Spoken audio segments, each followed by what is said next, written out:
I attended here last year and exhibited, and we found it a very productive event.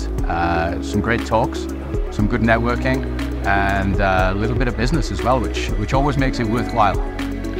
I think, like always in these events, you meet really interesting people. The way this one is set up to network quite easily, meet the people that you want to. So it's really about speaking to people in the industry who are very knowledgeable in this region and making those business connections, and also sharing knowledge. That it's a very collaborative environment, which is great to see.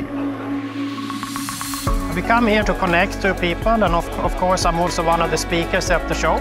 But the main reason here is to connect with new companies, better network, a better understanding of the testing facilities in Odense. I'm very curious about the test facilities that are here as well.